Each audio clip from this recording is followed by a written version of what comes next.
कहते हैं बेईमानी का धन खाने वाले मनुष्य को ईश्वर किसी न किसी रूप में सजा जरूर देते हैं। नमस्कार दोस्तों, आप सभी का मेरे YouTube चैनल में हार्दिक स्वागत है। आज की कहानी बड़ी ही शिक्षाप्रद और बड़ी ही प्रेरणादायक है, तो आप सभी दोस्तों से निवेदन है कि इस कहानी में आखिर तक बने रहिएगा। यह कहानी आप सभी को बहुत बड़ी सीख देके जाएगी। तो चलिए कहानी में आगे बढ़ते हैं। किसी नगर में एक गरीब बूढ़ी माँ रहती थी। वह आंखों से अंधी हो चुकी थी। उनके जीने का कोई सहारा नहीं था। ना तो घर में कोई परिवार था और ना ही उनका पति। वह बूढ़ी माँ काफी समय पहले विधवा हो चुकी थी और समय के साथ साथ भगवान ने उनके दोनों नेत्र छीन लिए। अब तो बूढ़ी माँ अपना दिन काटने के लिए एक मंदिर के बाहर जाकर बैठ जाया करती थी। मंदिर में दर्शन करने वाले लोग बूढ़ी माँ पे दया करके 2-4 पैसे डाल देते, तो वही कुछ ऐसे लोग भी होते जो बूढ़ी माँ को अनदेखा करके चले जाते थे। लेकिन बूढ़ी माँ को इतना तो मिल ही जाता था जिससे उनके पेट की भूख शांत हो सके। ऐसा कहा जाता है कि भगवान ने अगर मुंह दिया है तो निवाले भी वही देते हैं। भगवान किसी को भूखा नहीं सुलाते। इसी तरीके से बूढ़ी माँ के दिन बीत रहे थे। वह रोज ही सुबह जाकर मंदिर के पास बैठ जाया करती थी और जो कुछ भी मिलता उसे प्राप्त करने के बाद वे अपने घर झोपड़ी में वापस लौट आती थी। एक दिन की बात है, जब बूढ़ी माँ मंदिर से लौटी तो उन्होंने देखा कि उनके झोपड़ी के बाहर एक 8 वर्ष का छोटा सा लड़का बैठा खेल रहा था। और जैसे ही बूढ़ी माँ अपने झोपड़ी के पास आई, वह लड़का जाकर बूढ़ी माँ से लिपट गया। बूढ़ी माँ को तो मानो जन्नत मिल गई। उन्होंने बच्चे को गोद में समेट लिया और बच्चे को प्यार करने लगी। इसी तरीके से समय बीतने लगा। गरीब बूढ़ी माँ जो एक एक दिन ईश्वर को याद करके किसी तरीके से जी रही थी, अब उसे जीने का सहारा मिल चुका था और दिल में जीने की आस भी जग गई थी। अब बूढ़ी माँ अधिक से अधिक दिन जीना चाहती थी। अब वह काफी खुश रहने लगी थी। अब रोज सुबह वो जल्दी उठने लगी और अच्छे से नहा धोकर बच्चे को खाना खिलाने के बाद मंदिर के बाहर जाकर बैठ जाती। बच्चा दिन भर उसी झोपड़ी में खेलता रहता और जब बूढ़ी माँ आती तो बच्चे के लिए मिठाइयाँ और खिलौने लेकर आया करती थी। वह बच्चा बूढ़ी माँ को अपने माँ से भी बढ़ के प्यार करता था और ऐसा प्रतीत होता था कि दोनों माँ बेटे हैं। इसी तरीके से करते करते 5 वर्ष व्यतीत हो गए। अब लड़का बड़ा हो गया था। एक दिन बूढ़ी माँ ने अपने मन में विचार किया कि मेरा बेटा अब बड़ा हो गया है, तो इसके शादी के लिए कुछ पैसे इकट्ठे करने चाहिए, या फिर कोई विपत्ति आ गई तो उसके लिए भी घर में पैसे होने चाहिए। अब बूढ़ी माँ ने जो थोड़े बहुत पैसे बचा कर रखे थे उसे इकट्ठा करने का सोचा और उस नगर के सभी लोग एक सेठ के पास पैसे जमा किया करते थे। सेठ के काफी चर्चे थे कि सेठ बहुत ईमानदार और दयालु है। वह लोगों के पैसे ब्याज सहित लौटा देता है। तो बूढ़ी माँ ने भी मन में विचार किया कि क्यों न मैं भी सेठ के पास पैसे जमा कर दूं और जब जरूरत पड़ेगा तब मैं अपने बेटे के लिए पैसे ले आऊंगी। मेरी तो आंखें नहीं है, कोई मुझे अंधा समझकर या पैसे चुरा ले जाएगा। ऐसा सोचकर बूढ़ी माँ अपने पैसे की एक पोटली बनाकर उस सेठ के घर के बाहर पहुंच गई और सेठ के नौकर से कहा कि मैं सेठ जी से मिलना चाहती हूँ। मुझे मेरे पैसे सेठ जी के पास जमा कराने हैं। नौकर बूढ़ी माँ को घर के अंदर ले गया तो बुढ़िया सेठ से कहने लगी कि सेठ जी, मैं अपने पैसे आपके पास जमा कराने आई हूँ। मैंने आपका बड़ा नाम सुना है। यह पैसे मैं अपने बेटे के भविष्य के लिए रखना चाहती हूँ।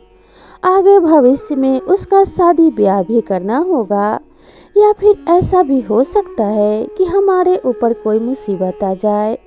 उस दिन के लिए ये पैसे मैं आपके पास रखना चाहती हूँ।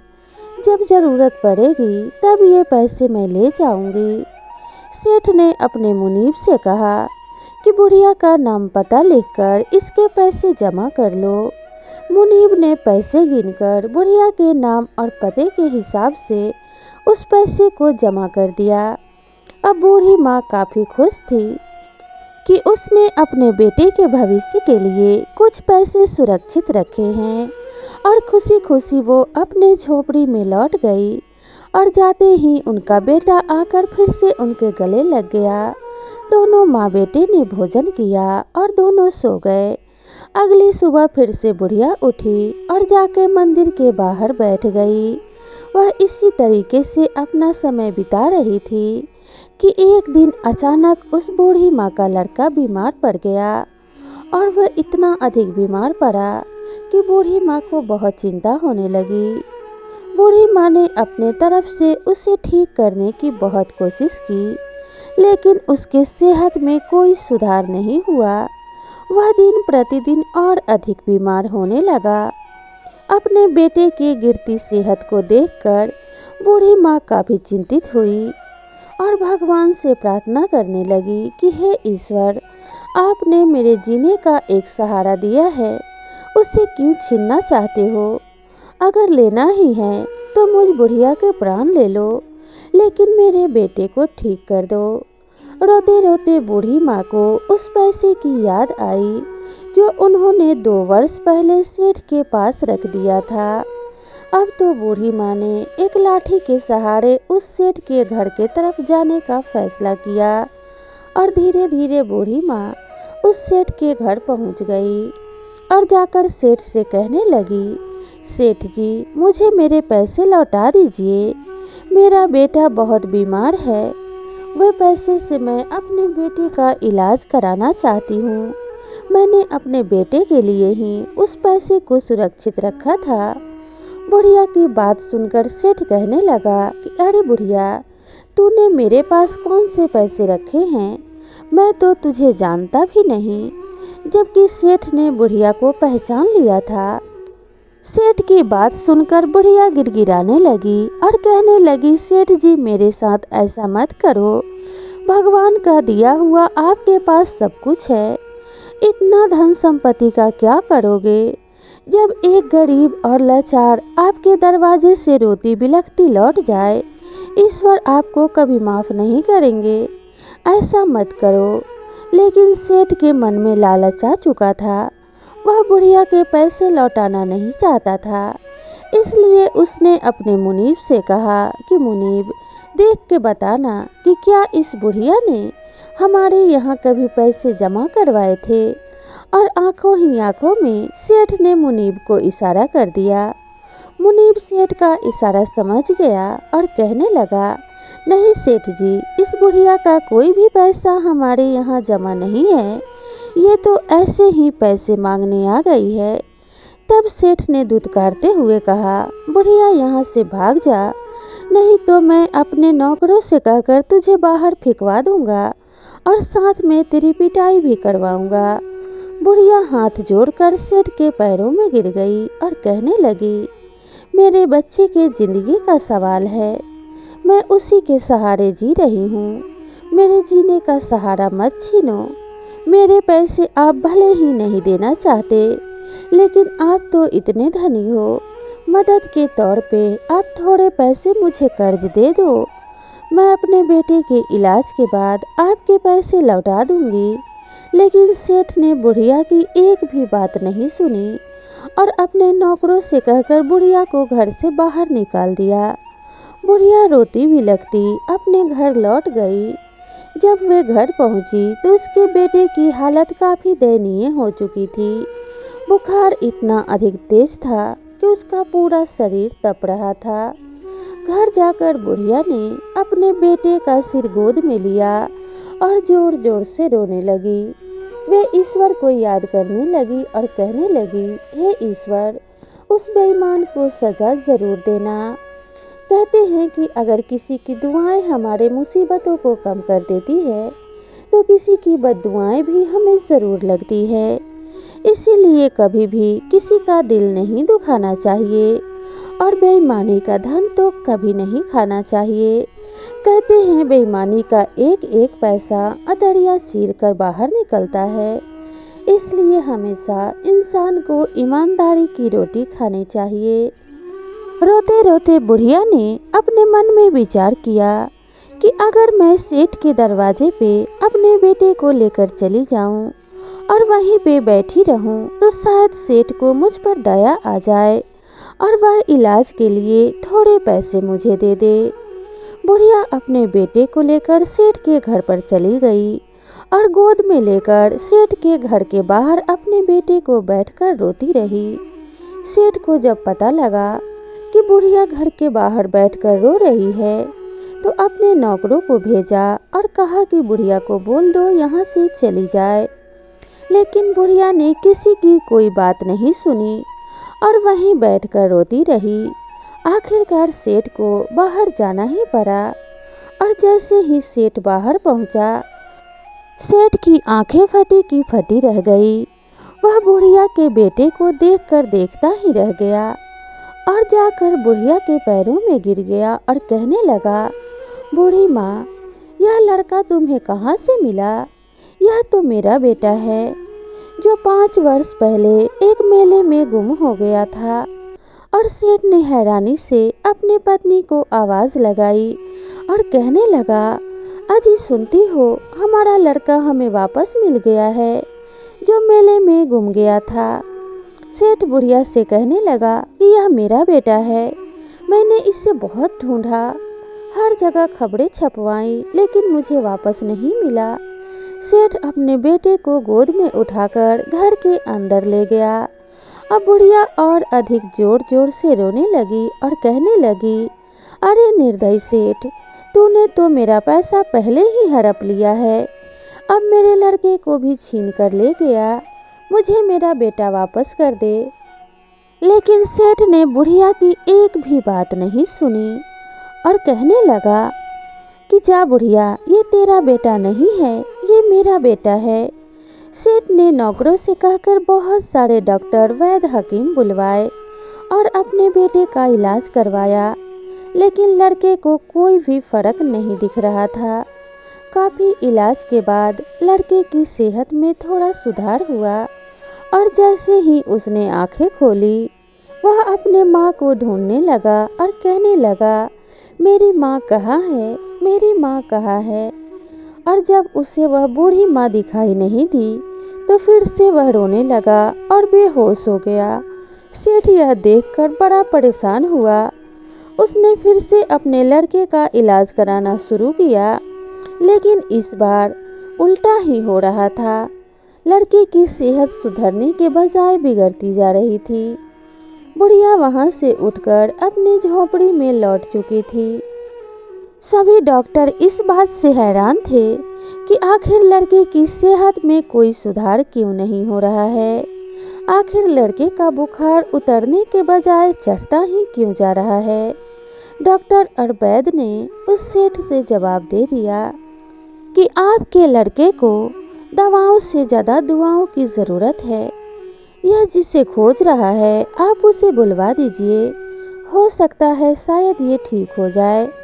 तब सेठ ने अपने नौकरों को भेजा कि जाओ बूढ़ी माँ को बुलाकर ले आओ, लेकिन बूढ़ी माँ सेठ के घर नहीं गई। अब आखिरकार सेठ अपने बग्घी में सवार होकर बूढ़ी माँ के झोपड़ी पे गया और बूढ़ी माँ के पैरों में गिरकर रोने लगा और कहने लगा, बूढ़ी माँ, चलकर मेरे बेटे को बचा लो, अब तुम ही मेरे बेटे को बचा सकती हो। वो सेठ जो गरीबों को भाव तक नहीं देता था, आज एक अंधी गरीब बुढ़िया के पैरों में गिरा रो रहा था। इसी को समय का खेल कहते हैं। समय आपको कब कहाँ लाकर पटक दे इसे कोई नहीं जानता, और इसीलिए कहा जाता है कि समय का खेल निराला होता है और समय ही सबसे बलवान होता है। सेठ के बहुत गुजारिश करने पे आखिरकार बुढ़िया को दया आ गई और वह सेठ के साथ उसके घर पहुंची और जाते ही बुढ़िया ने अपने बेटे का सिर अपने गोद में ले लिया और उसे प्यार करने लगी। जैसे ही सेठ के लड़के को बूढ़ी माँ का स्पर्श मिला, उसने अपनी आंखें खोल दी और कहने लगा, माँ तुम मुझे छोड़कर कहाँ चली गई थी। सेठ का लड़का बूढ़ी माँ के गले लगकर रोने लगा। अब धीरे धीरे सेठ के लड़के की सेहत में सुधार होने लगा और कुछ ही दिनों में वह पूरी तरीके से ठीक हो गया।